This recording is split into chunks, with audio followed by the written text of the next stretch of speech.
Om Swastiastu. Assalamualaikum warahmatullahi wabarakatuh. Shalom, nama budaya, salam sejahtera untuk kita semua. Jadi, hari ini kami dari kelompok 5 akan membawakan materi tentang personal finance dan financial teknologi. Pertama-tama, izinkanlah saya memperkenalkan anggota kelompok kami. Yang pertama ada saya sendiri, Idewo Gede Adrinda Pramana dengan NIM 2007 521059, absen 12. Yang kedua ada Madit Aditya Saputra dengan NIM 2007 521209, absen 17. Yang ketiga ada Komang Prasetya Wahyu Nugraha dengan NIM 2007 521214, absen 18. Dan yang terakhir ada Iwayan Dode Sudiartana dengan NIM 2007 521221, absen 20. Submateri yang akan kami bahas hari ini adalah yang pertama, fintech menurut OJK, yang kedua, fintech menurut Bank Indonesia, yang ketiga, pinjaman pribadi, dan yang terakhir, pembelian dan pembiayaan rumah. Berikut merupakan materinya. Baiklah, materi yang pertama adalah finansial teknologi menurut OJK. Fintech atau financial teknologi adalah sebuah inovasi pada industri jasa keuangan yang memanfaatkan penggunaan teknologi. Produk fintech biasanya berupa suatu sistem yang dibangun guna menjalankan mekanisme transaksi keuangan yang spesifik. Fintech lending atau disebut juga fintech peer-to-peer lending atau layanan pinjam-meminjam uang berbasis teknologi informasi adalah salah satu inovasi pada bidang keuangan dengan pemanfaatan teknologi yang memungkinkan pemberi pinjaman dan penerima pinjaman melakukan transaksi pinjam-meminjam tanpa harus bertemu secara langsung. Mekanisme transaksi pinjam-meminjam dilakukan melalui sistem yang telah disediakan oleh penyelenggara fintech lending, baik melalui aplikasi ataupun melalui laman website. Fintech bersifat umum dan tidak terbatas pada satu industri jasa keuangan tertentu. Fintech lending atau lending terbatas pada inovasi jasa keuangan pada transaksi pinjam-meminjam saja. Sampai dengan 6 April 2021, total jumlah penyelenggara fintech peer-to-peer lending atau fintech lending yang terdaftar dan berizin di OJK adalah sebanyak 146 perusahaan. Adapun terdapat satu penyelenggara fintech lending yang dibatalkan surat tanda bukti terdaftarnya, yaitu PT Maslahat Indonesia Mandiri. OJK menghimbau masyarakat untuk menggunakan jasa penyelenggara fintech lending yang sudah terdaftar atau berizin dari OJK. Hari-hari terakhir ini kita dihebohkan dengan berita kesiapan dan kesigapan pemerintah dalam menghadapi revolusi industri 4.0. Revolusi industri 4.0 banyak menekankan pada perkembangan teknologi yang semakin pesat, didukung dengan keberadaan AI atau kecerdasan buatan. Hal ini menjadi fokus pembahasan oleh hampir semua negara. Banyak sekali jenis perkembangan teknologi yang akan atau bahkan sudah mulai terjadi di revolusi industri 4.0, termasuk di industri keuangan atau perbankan. Nah, kita akan membahas mengenai perkembangan teknologi di dunia perbankan, yaitu financial teknologi atau yang biasa dikenal fintech. Fintech sendiri sudah menjadi perhatian tersendiri bagi OJK dengan dikeluarkannya Peraturan Otoritas Jasa Keuangan Nomor 77 POJK.01/2016, di mana OJK sesuai dengan segala kewenangannya menyiapkan sejumlah regulasi untuk mengatur dan mengawasi perkembangan jenis usaha sektor jenis jasa keuangan yang menggunakan kemajuan teknologi atau fintech tersebut, terutama tentang layanan pinjam-meminjam uang berbasis teknologi informasi. Fintech sendiri merupakan salah satu bentuk penerapan teknologi informasi di bidang keuangan yang pertama kali muncul di tahun 2004 oleh Zopa, yaitu institusi keuangan di Inggris yang menjalankan jasa peminjaman uang. Yang dewasa ini sudah merambah ke berbagai macam jenis aplikasi untuk berbagai macam jenis transaksi. Fintech di luar Indonesia memang sangat beragam, tapi di Indonesia sendiri, inovasi ini juga memiliki banyak jenis, antara lain yang pertama, startup pembayaran, yang kedua, peminjaman atau lending, yang ketiga, perencanaan keuangan atau personal finance, yang keempat, investasi retail, yang kelima, pembiayaan atau crowdfunding, yang keenam, remitansi, dan yang terakhir, riset keuangan. Perkembangan penggunaan fintech juga terus berkembang. Dari yang awalnya 7% di tahun 2006 sampai 2007, di tahun 2017 kemarin sudah menginjak angka 78% atau tercatat sebanyak 135 sampai 140 perusahaan.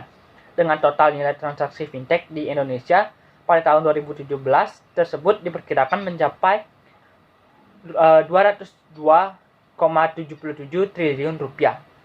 Secara global, industri fintech terus berkembang pesat didukung dengan ketertarikan masyarakat dan juga pebisnis di seluruh dunia. Berikut merupakan alasan mengapa fintech begitu digemari oleh masyarakat dan pebisnis. Yang pertama, fintech memudahkan berbagai proses dalam bidang keuangan, mulai dari jangkauan hingga variasi layanan yang diberikan, apalagi dilihat dari segi efektivitas dan efisiensinya.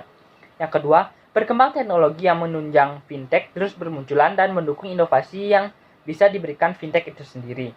Yang ketiga, fleksibilitas dari fintech itu sendiri juga tidak bisa dipungkiri. Oleh karena itu, industri ini juga menjadi lahan subur bagi banyak pembisnis untuk mengembangkan industri fintech sendiri atau menggunakannya sebagai penunjang bisnis mereka. Dan yang terakhir yaitu penggunaan teknologi, software, dan data yang terkumpul oleh fintech bisa dijadikan sebagai bagian dari analisis risiko. Jika ingin mendaftar sebagai perusahaan fintech di Indonesia, caranya adalah dengan mempersiapkan beberapa persyaratan sesuai dengan POJK nomor 77-POJK.01-2015, yaitu sebagai berikut. Yang pertama, form registrasi yang ditandatangani oleh direktur. Yang kedua, akte pendirian perusahaan dan amandemen dengan anggaran dasar berikut perubahannya yang telah disahkan atau disetujui oleh instansi yang berwenang. Yang ketiga, daftar nama pemegang saham dan pemilik yang diuntungkan. Yang keempat, CV dari Dewan Direktur, Komisioner, dan pemegang saham. Yang kelima, fotokopi nomor pokok wajib pajak badan. Yang keenam, surat keterangan domisili penyelenggara dari instansi yang berwenang. Yang ketujuh, bukti kesiapan operasional kegiatan usaha berupa dokumen terkait sistem elektronik yang digunakan penyelenggara dan data kegiatan operasional. Yang kedelapan, bukti pemenuhan syarat permodalan. Dan yang terakhir, surat pernyataan rencana penyelesaian terkait hak dan kewajiban pengguna dalam hal perizinan penyelenggara tidak disetujui oleh OJK. OJK sesuai dengan kewenangannya yang diatur dalam UU Nomor 21 Tahun 2011 menyiapkan sejumlah regulasi untuk mengatur dan mengawasi perkembangan jenis usaha sektor jasa keuangan yang menggunakan kemajuan teknologi atau disebut finansial teknologi. Bahkan lembaga ini sudah membentuk tim pengembangan inovasi digital ekonomi dan keuangan yang terdiri dari penggabungan sejumlah satuan kerja di OJK untuk mengkaji dan mempelajari perkembangan fintech dan menyiapkan peraturan serta strategi pengembangannya. Kehadiran fintech bagi OJK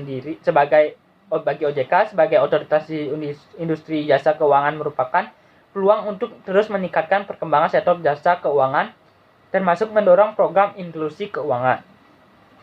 Namun juga menjadi tantangan bagi OJK untuk memastikan keandalan, efisiensi, dan keamanan dari transaksi online agar tidak merugikan konsumen. Bahkan dalam waktu dekat, OJK berencana mendukung perkembangan fintech. Rencana tersebut antara lain peluncuran Fintech Innovation Hub sebagai sentra pengembangan dan menjadi one-stop contact fintech nasional untuk berhubungan dan bekerja sama dengan institusi dan lembaga yang menjadi pendukung ekosistem keuangan digital. Selain itu, menindaklanjuti perjanjian bersama Kominfo, OJK menyiapkan CA di sektor jasa keuangan. CA sebagai penerbit sertifikat sudah suatu tanda tangan digital pelaku jasa keuangan dapat menjamin bahwa suatu transaksi elektronik yang ditandatangani secara digital telah diamankan dan berkekuatan hukum sesuai ketentuan yang ada di Indonesia. Rencana lainnya adalah penerbitan sandbox regulatory untuk fintech. Peraturan ini mengatur hal-hal yang minimal agar tumbuh kembang fintech memiliki landasan hukum untuk menarik investasi, efisiensi, melindungi kepentingan konsumen, dan tumbuh berkelanjutan. Kajian mengenai implementasi standar pengamanan data dan informasi dalam pengelolaan industri fintech dan kebutuhan pusat pelaporan insiden keamanan informasi di industri jasa keuangan menjadi salah satu rencana OJK. Selain itu, ada juga kajian Vulnerability Assessment atau VA tersentralisasi di industri jasa keuangan untuk memastikan postur dan kematangan atau kesiapan penanganan keamanan informasi selalu terjaga guna menekan risiko serta ancaman keamanan informasi pada industri jasa keuangan. Perkembangan sementara dari kajian yang dilakukan oleh tim pengembangan inovasi digital ekonomi dan keuangan OJK, klasifikasi perusahaan fintech yang masuk dalam otoritas jasa keuangan OJK bisa terdiri dari berbagai jenis usaha seperti perbankan, asuransi, investasi, pembiayaan, pinjam-meminjam atau peer-to-peer lending, crowdfunding, channel link credit, dan lain sebagainya. Dari kajian OJK, jumlah sementara perusahaan fintech yang masuk dalam otoritas jasa keuangan sebanyak 120 perusahaan yang beroperasi di Indonesia. Sekian pembahasan materi yang pertama tentang fintech menurut OJK. Selanjutnya, untuk pembahasan materi yang kedua akan dijelaskan oleh rekan saya. Terima kasih. Baik, perkenalkan nama saya Made Adit Saputra dengan NIM 20752129. Materi yang akan saya paparkan selanjutnya adalah Finansial Teknologi menurut Bank Indonesia. Finansial teknologi atau fintech tengah berkembang pesat di Indonesia seiring pula dengan majunya bisnis startup. Banyak perusahaan startup berpotensi besar yang mulai melirik finansial teknologi ini sebagai produk barunya. Tidak mengherankan sebab keberadaan finansial teknologi telah memudahkan masyarakat dalam bertransaksi dan menggunakan produk keuangan. Tidak saja sebatas itu, kini finansial teknologi pun mulai merambah beberapa sektor startup seperti pembayaran, peminjaman atau lending, investasi retail, pembiayaan, riset keuangan, perencanaan keuangan atau personal finance, dan sebagainya. Oleh sebab itu, Bank Indonesia sebagai pemegang otoritas sistem pembayaran memutuskan untuk mengklasifikasikannya agar lebih jelas dalam hal pengertian serta aturannya. Klasifikasi dan peraturan mengenai finansial teknologi ini tercantum dalam Peraturan Bank Indonesia Nomor 19/12/PBI/2017 tentang penyelenggaraan teknologi finansial. Dasar hukum penyelenggaraan fintech dalam sistem pembayaran Indonesia. Yang pertama, Peraturan Bank Indonesia Nomor 18/40/PBI/2016 tentang penyelenggaraan pemrosesan transaksi pembayaran. Yang kedua, Surat Edaran Bank Indonesia Nomor 18/22/KSP perihal penyelenggaraan layanan keuangan digital. Yang ketiga, Peraturan Bank Indonesia Nomor 18/17/PBI/2016 tentang uang elektronik. Dijelaskan pula dalam ringkasan peraturan perundang-undangan Bank Indonesia bahwa munculnya peraturan untuk finansial teknologi ini didasarkan beberapa pertimbangan berikut ini. Yang pertama, perkembangan teknologi dan sistem informasi yang terus melahirkan berbagai inovasi khususnya di bidang finansial. Yang kedua, perkembangan teknologi finansial tersebut membawa dampak positif namun sekaligus memiliki potensi risiko. Yang ketiga, ekosistem teknologi perlu terus dimonitor dan dikembangkan demi mendukung terciptanya stabilitas moneter, stabilitas sistem keuangan, serta sistem pembayaran yang efisien, lancar, aman, dan andal untuk mendukung pertumbuhan ekonomi nasional yang berkelanjutan dan inklusif. Yang keempat, penyelenggara teknologi finansial haruslah menerapkan prinsip perlindungan terhadap konsumen serta manajemen risiko. Yang kelima, respon kebijakan Bank Indonesia terhadap perkembangan teknologi finansial terintegrasi dengan kebijakan lain dikeluarkan oleh Bank Indonesia. Peraturan Bank Indonesia mengenai proses pendaftaran finansial teknologi. Penyelenggaraan finansial teknologi dalam Peraturan Bank Indonesia adalah sebagai berikut. Yang pertama, tujuan dan ruang lingkup. Yang kedua, pendaftaran. Yang ketiga, regulator sandbox. Yang keempat, perizinan dan persetujuan. Yang kelima, pemantauan dan pengawasan. Yang kelima, kerjasama penyelenggara jasa sistem pembayaran dengan penyelenggara finansial teknologi. Yang keenam, koordinasi. Yang ketujuh, sanksi.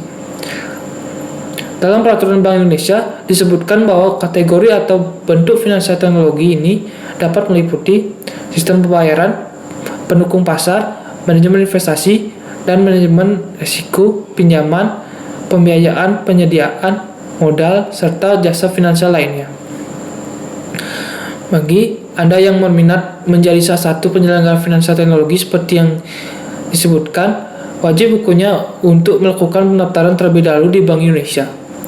Peraturan yang dibuat oleh Bank Indonesia ini bertujuan untuk melindungi para konsumen. Oleh sebab itu, para penyelenggara finansial teknologi wajib menerapkan prinsip-prinsip dasar berikut ini. Yang pertama, menerapkan konsep perlindungan konsumen. Yang kedua, menjaga kerahasiaan data atau informasi konsumen, termasuk pula informasi atau data transaksi. Yang ketiga, berkenan menerapkan prinsip manajemen risiko serta kehati-hatian.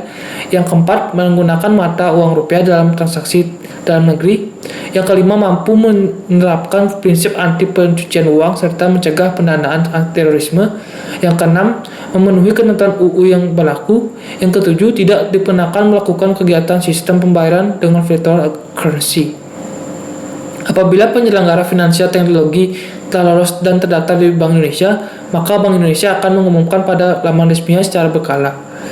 Selanjutnya, Bank Indonesia akan menetapkan penyelenggara finansial teknologi beserta produknya tersebut untuk diuji cobakan pada regulator sandbox. Status yang akan keluar dari proses regulator sandbox tersebut adalah berhasil atau tidak berhasil. Pengawasan dari Bank Indonesia tentu saja berhak serta berkewajiban untuk melakukan pengawasan dan pemantauan kepada penyelenggara finansial teknologi. Karena itulah, para penyelenggara finansial teknologi tersebut wajib menyerahkan data atau informasi mengenai produk yang diminta oleh Bank Indonesia.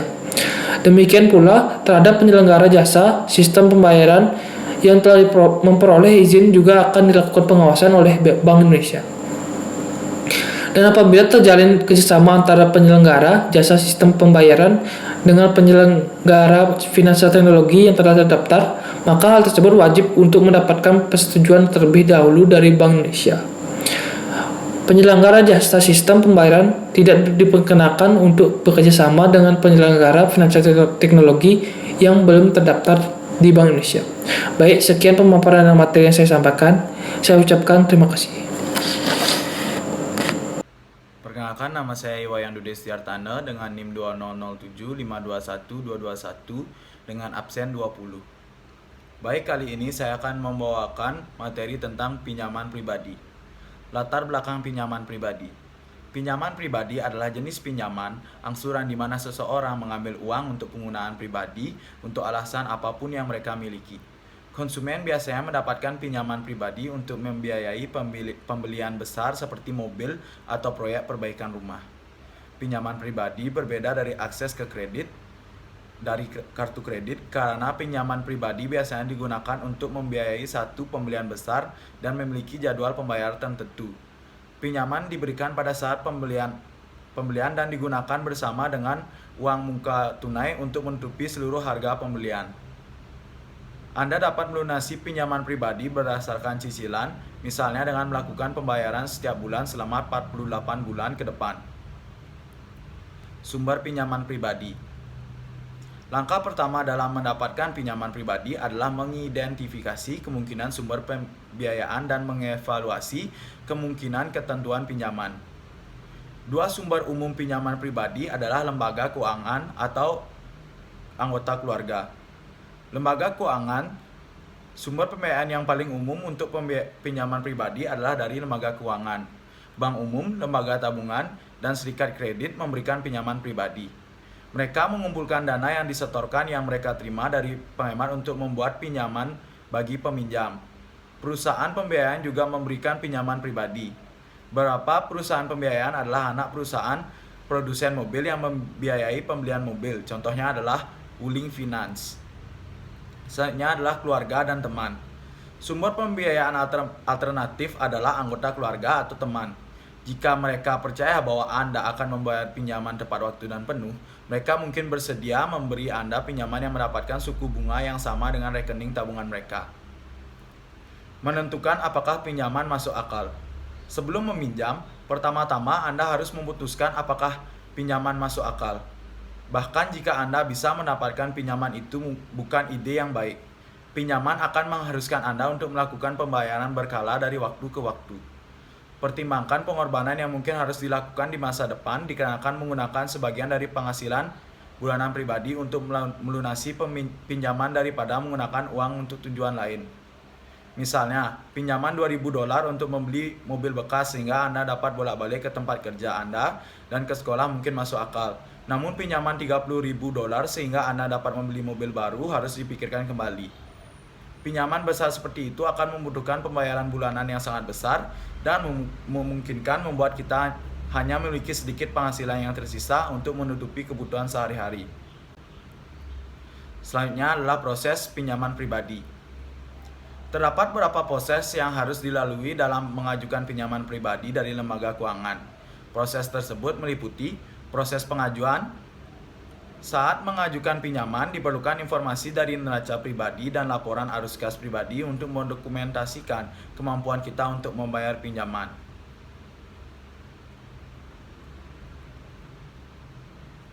Kontrak pinjaman. Jika memberikan pinjaman menyetujui pengajuan pinjaman Anda, itu akan bekerja dengan Anda untuk mengembangkan kontrak pinjaman yang menentukan ketentuan pinjaman seperti yang disepakati oleh peminjam dan pemberi pinjaman. Secara khusus, kontrak pinjaman mengidentifikasi jumlah pinjaman, suku bunga, jadwal pembayaran, jatuh tempo, dan agunan.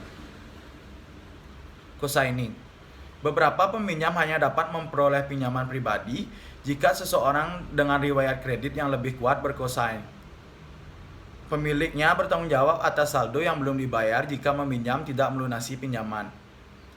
Jika peminjam gagal bayar dan cosigner tidak membayar pinjaman, pemberi pinjaman memiliki hak untuk menuntut cosigner atau mencoba untuk merebut asetnya, seolah-olah dia adalah peminjam. Selain itu, cosigning pada pinjaman dapat membatasi jumlah yang mampu dipinjam oleh cosigner. Oleh karena itu, Anda seharusnya hanya bersedia untuk mengcosign pinjaman jika Anda mempercayai peminjam dan tidak perlu meminjam dana untuk diri sendiri dalam waktu dekat. Selanjutnya adalah suku bunga pinjaman pribadi. Tingkat persentase tahunan. Sebagai hasil dari Truth in Lending Act 1969, pemberi pinjaman diharuskan untuk mengungkapkan tingkat pinjaman standar dengan beban bunga yang sebanding langsung selama masa pinjaman. Ini memudahkan Anda untuk membandingkan pinjaman yang ditawarkan oleh pemberi pinjaman yang berbeda dan memilih pinjaman terbaik. Tingkat persentase tahunan mengukur biaya keuangan, termasuk bunga dan semua pengeluaran lainnya, pada pinjaman setiap tahun. Selanjutnya adalah bunga sederhana. Bunga sederhana adalah bunga yang dihitung sebagai persentase dari jumlah pinjaman yang ada. Ini diukur menggunakan pokok, suku bunga yang diterapkan pada pokok dan waktu pinjaman untuk jatuh tempo dalam tahun. Jadwal pembayaran pinjaman mudah ditentukan oleh komputer atau kalkulator atau bahkan di berbagai situs web. Jika Anda memasukkan jumlah pinjaman, suku bunga dan jatuh tempo pinjaman, jadwal pembayaran pinjaman akan memberi Anda informasi berikut.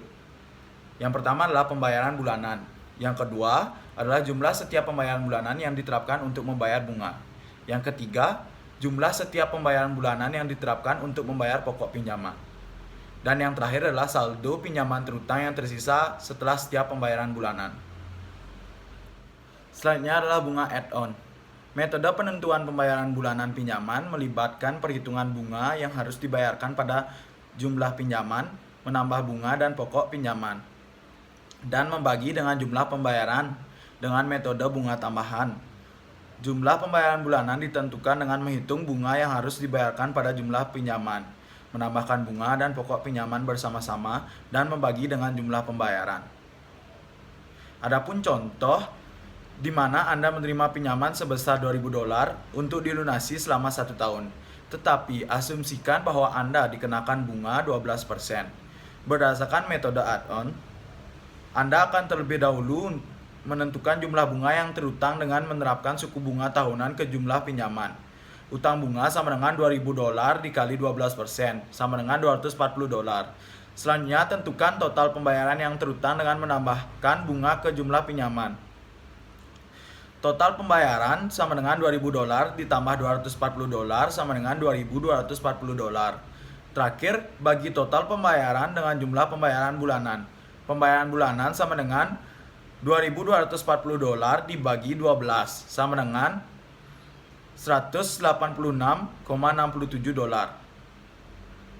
Perhatikan bahwa pembayaran bulanan Anda dengan metode add-on adalah sekitar $9 per bulan, lebih dari pembayaran Anda dengan metode bunga sederhana. Meskipun suku bunga yang sama digunakan untuk kedua metode add-on lebih mahal. Alasannya adalah pembayaran bunga tidak dikurangi dari waktu ke waktu saat Anda melunasi pinjaman. Selanjutnya adalah pinjaman mobil. Berapa banyak uang yang harus dibelanjakan untuk mobil? Sebelumnya membeli mobil baru yang mahal. Mempertimbangkan bagaimana laporan arus kas pribadi akan dipengaruhi oleh pembayaran mobil bulanan yang besar. Identifikasi semua pembelian dalam anggaran bulanan kas Anda yang tidak akan dapat Anda lakukan lagi ketika mempertimbangkan pengorbanan yang mungkin perlu Anda lakukan untuk membeli mobil baru. Anda dapat memutuskan untuk tidak membeli mobil baru sehingga Anda memiliki uang untuk menikmati hidup dengan cara lain. Menambahkan utang kartu kredit ke utang pinjaman mobil. Berapa konsumen mungkin mempertimbangkan untuk membeli mobil baru dengan pinjaman mobil dan menghindari pembatasan pengeluaran lain dengan menggunakan kartu kredit dan hanya melakukan pembayaran minimum yang diperlukan ke perusahaan kartu kredit setiap bulan. Solusi ini memberikan kepuasan langsung karena awalnya memungkinkan mereka untuk membeli mobil baru sambil menjalani gaya hidup di luar apa yang mereka mampu. Namun, mereka harus berkorban di masa depan ketika utang menumpuk dan mereka harus melunasinya. Mereka tidak hanya akan memiliki beban pembayaran mobil besar setiap bulan selama 4 tahun ke depan, tetapi juga harus melakukan pembayaran besar untuk menutupi utang kartu kredit di masa depan. Mereka juga akan dipaksa untuk membayar suku bunga tinggi pada utang kartu kredit. Solusi tanpa utang. Beberapa konsumen menghindari masalah utang yang dijelaskan di atas dengan membatasi jumlah uang yang akan mereka keluarkan untuk mobil atau pada pembelian apapun. Untuk apapun yang mereka mampu bayar dengan tunai, strategi ini memaksa mereka untuk membeli mobil bekas yang murah ketika mereka masih muda karena hanya itu yang mereka mampu. Selain menghindari hutang, pendekatan ini mungkin memungkinkan mereka untuk menghemat lebih banyak pendapatan mereka dari waktu ke waktu karena mereka dapat menghemat sebagian atau semua uang setiap bulan yang mereka butuhkan untuk melakukan pembayaran hutang. Ini dapat memungkinkan mereka untuk menghemat cukup uang dari waktu ke waktu, sehingga mereka dapat membeli mobil baru dengan uang tunai. Keputusan mereka untuk tetap dalam anggaran terbatas pada usia dini mungkin lebih mudah diterima ketika mereka menyadari bahwa itu akan memungkinkan mereka untuk menghabiskan lebih banyak uang di masa depan. Solusi utang terbatas. Terdapat banyak variasi dari solusi tanpa utang yang tidak ekstrim tetapi masih sangat efektif. Beberapa konsumen mungkin menggunakan uang tunai untuk membeli mobil bekas dan menggunakan kartu kredit untuk pembelian lain. Tetapi mereka dapat membatasi pembelian ini untuk apa yang mereka mampu untuk melunasi ketika mereka menerima tagihan kartu kredit setiap bulan. Dengan cara ini, mereka menghindari akumulasi hutang. Atau beberapa konsumen mungkin bersedia meminjam untuk membeli mobil, tetapi dapat menyusun pinjaman sehingga mereka melunasinya dalam jangka pendek. Pembayaran pinjaman jangka pendek seperti 1 tahun akan jauh lebih tinggi daripada pembayaran pinjaman mobil 4 tahun. Jadi ini kan mengurangi jumlah yang dapat mereka belanjakan pada mobil, namun pembatasan ini mungkin bermanfaat karena mencegah mereka menghabiskan uang dalam jumlah yang berlebihan pada mobil. Memilih mobil. Saat memilih mobil, pertimbangkanlah faktor-faktor berikut. Yang pertama adalah keperluan pribadi, harga, kondisi dari mobil tersebut, asuransi yang didapatkan dari pembelian mobil, nilai jual kembali mobil, biaya perbaikan atau spare part mobil, tingkat pembiayaan, kontrak pinjaman mobil yang direvisi. Selanjutnya adalah negosiasi harga. Saat berbelanja mobil, Anda memiliki pilihan antara dealer yang bernegosiasi dan dealer yang menawarkan satu harga yang ditetapkan untuk mobil tertentu kepada semua pelanggan. Setiap dealer yang bernegosiasi akan dengan sengaja harga mobilnya jauh di atas harga yang bersedia untuk menjual mobil. Misalnya, dealer awalnya dapat mengutip harga yang mewakili harga eceran yang disarankan produsen. Harga ini juga disebut sebagai harga stiker. Strategi beberapa dealer adalah membuat Anda berpikir bahwa Anda mendapatkan banyak sebagai hasil dari negosiasi. Jika ada pelanggan yang cukup naif untuk membayar harga penuh, dealer mobil mendapatkan keuntungan yang jauh lebih besar dengan biaya pelanggan. Seller dilatih untuk bertindak seolah-olah mereka hampir memberikan mobil kepada pelanggan dengan mengurangi harga sebesar 5% hingga 20%. Selama negosiasi, mereka akan mengatakan bahwa mereka harus mendiskusikan harga yang Anda tawarkan dengan manajer penjualan. Mereka sudah tahu harga di mana mereka dapat menjual mobil kepada Anda, tetapi ini menciptakan penampilan bahwa mereka memohon kepada manajer penjualan. Selama negosiasi, dealer dapat menawarkan Anda gratis rust proofing, sistem CD, tikar lantai, atau fitur-fitur lainnya. Fitur-fitur ini biasanya dihargai sangat tinggi untuk membuat Anda percaya bahwa Anda mendapatkan kesepakatan yang baik. Baik, sekian materi dari saya. Terima kasih. Perkenalkan, nama saya Komang Persawi Nugraha dengan nomor NIM 2007521214. Di sini saya akan menjelaskan materi tentang pembelian dan pembiayaan rumah. Baik, langsung masuk ke materi pertama, itu tentang seberapa banyak Anda mampu. Sebelum berbelanja rumah, pertama-tama Anda perlu menentukan berapa banyak yang Anda mampu untuk menghabiskan rumah berdasarkan situasi keuangan Anda. Ini dapat menghemat waktu Anda karena Anda dapat menghapus rumah ini dari pertimbangan jika mereka melampaui apa yang Anda mampu. Sebagian besar individu membayar rumah dengan uang muka, mungkin 10% hingga 20% dari pembelian, dan mendapatkan pinjaman hipotek untuk membiayai sisanya. Untuk di seberapa banyak Anda mampu ini dapat dikategorikan menjadi dua bagian, yaitu uang muka terjangkau dan pembayaran KPR bulanan yang terjangkau. Langsung masuk ke materi kedua tentang memilih rumah. Memilih rumah mungkin satu-satunya investasi terbesar yang pernah Anda lakukan. Jadi keputusan harus diambil dengan sangat serius. Anda harus mempertimbangkan beberapa faktor dengan hati-hati. Evaluasi yang dijual di area target Anda untuk menentukan kisaran harga dan fitur yang khas. Setelah Anda menemukan kisaran harga yang realistis, klarifikasi rumah tertentu yang Anda inginkan. Untuk di memilih rumah ini dikategorikan menjadi mengandalkan agen real estate dan kriteria yang digunakan untuk memilih rumah. Masuk ke materi ketiga, yaitu tentang penilaian rumah. Anda harus menggunakan kriteria yang dijelaskan sebelumnya untuk menyaring daftar rumah yang diinginkan, sehingga Anda dapat menghabiskan waktu menganalisis kelebihan dan kekurangan 3 atau 4 rumah tertentu. Anda mungkin akan menemukan beberapa rumah yang memenuhi semua kriteria Anda, tapi hanya terlalu mahal dan karenanya tidak boleh dipertimbangkan. Penilaian rumah ini menggunakan analisis pasar, dampak ekonomi terhadap nilai-nilai rumah, dampak krisis keuangan terhadap nilai-nilai rumah, pengaruh aktivitas bisnis, undang-undang zonasi, dan dikategorikan menjadi beberapa bagian, yaitu aktivitas bisnis di sekitar, hukum zonasi, undang-undang zonasi juga berubah untuk sistem sekolah. Masuk ke materi keempat, yaitu tentang biaya transaksi pembelian rumah. Setelah Anda memulai proses penawaran, Anda harus mulai mengajukan hipotek dari lembaga keuangan, atau Anda bahkan dapat memulai proses ini sebelum mengajukan penawaran, sehingga Anda yakin bahwa pembiayaan akan tersedia. Proses pengajuan pinjaman mengharuskan Anda meringkas kondisi keuangan Anda, termasuk pendapatan aset Anda dan kewajiban Anda, dan harus memberikan bukti pendapatan seperti potongan gaji baru-baru ini dan laporan bank. Untuk di materi biaya transaksi pembelian rumah ini dapat dikategorikan menjadi beberapa bagian, yaitu uang muka, biaya penutupan. Baik, materi kelima itu tentang pembiayaan dengan hipotek tingkat tetap. Hipotek tingkat tetap menentukan suku bunga tetap yang konsisten untuk kehidupan hipotek ketika pemilik rumah mengharapkan bahwa suku bunga akan naik. Mereka cenderung lebih memilih hipotek suku bunga tetap karena pembayaran hipotek mereka akan terlindung dari kenaikan suku bunga pasar. Banyak jenis hipotek lain yang tersedia, tetapi hipotek tradisional tingkat tetap 30 tahun masih populer.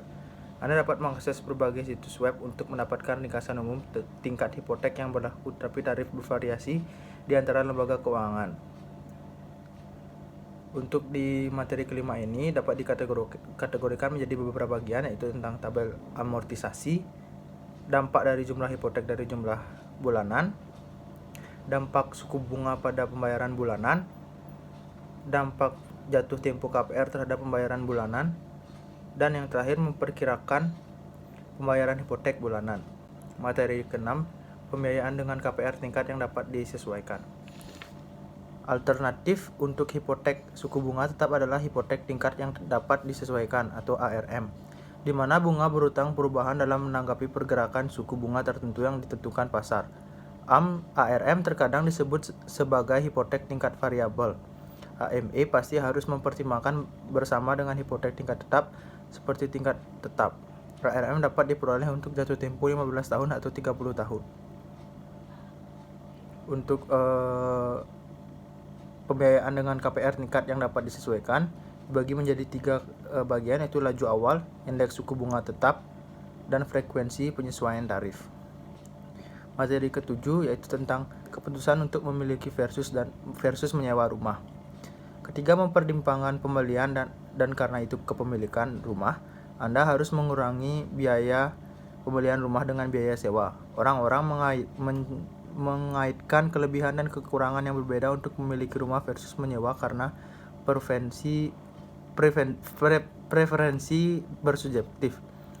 Beberapa individu menghargai privasi rumah, sementara yang lain menghargai fleksibilitas apartemen yang memungkinkan mereka untuk bergerak tanpa banyak biaya atau fakultatif.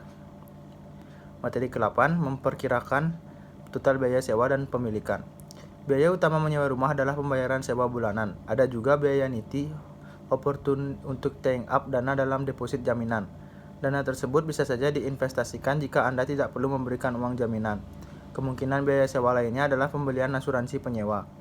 Biaya utama pembelian rumah adalah uang muka dan pembayaran hipotek bulanan. Uang muka memiliki biaya peluang karena dana bisa saja diinvestasikan untuk mendapatkan bunga jika mereka tidak dikaitkan dalam pembelian rumah.